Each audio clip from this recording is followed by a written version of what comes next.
Hello everyone, नमस्ते प्यारे बच्चों। जर्नल के संबंध में कुछ नियम मैं आपको बता रही थी, वही आगे करेंगे। यदि वेतन दिया तो वेतन खाता विकलन रोकड़ खाते से, ये हमने अपने पहले टॉपिक पे पढ़ा। यदि कोई आय रिसीव होती है या प्राप्त होता है, जैसे कमीशन प्राप्त हुआ, तो किस रूप में प्राप्त हुआ? रोकड़ के रूप में। अर्थात रोकड़ खाता विकलन कमीशन खाते से किया जाएगा। ऐसे ही यदि बोला जाए कि कमीशन अरुण से प्राप्त हुआ, तो मैंने बताया था आय या व्यय में नाम ध्यान में नहीं रखा जाता। अर्थात ऐसी दशा में भी रोकड़ खाता विकलन कमीशन खाते से लिखा जाएगा। बच्चों, जब हम माल उधार खरीदते हैं तो खरीदते समय व्यापारी अपने ग्राहक का नाम व्यापार में लिखता है।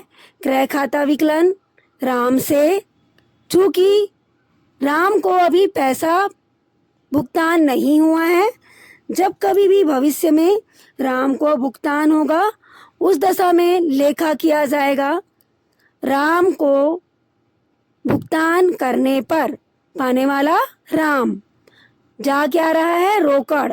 अर्थात राम का लेखा विकलन रोकड़ खाते से किया जाएगा। जब व्यापारी माल उधार बेचता है उस दशा में वह लेखा किया रहता है। जैसे अजय को माल बेचा, अजय का लेखा विकलन विक्रय लेखा से। अजय को माल उधार बेचा गया है जिससे अभी व्यापारी को भुगतान प्राप्त नहीं हुआ।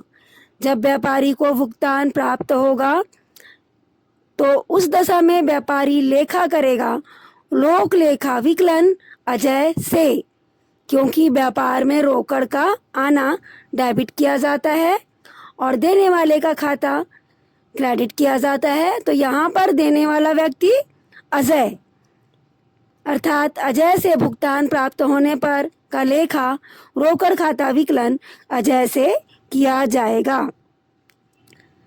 व्यापारी यदि किसी संपत्ति को नगद खरीदता है तो उसके लिए लेखा किया जाता है संपत्ति लेखा विकलन रोकड़ लेखा से।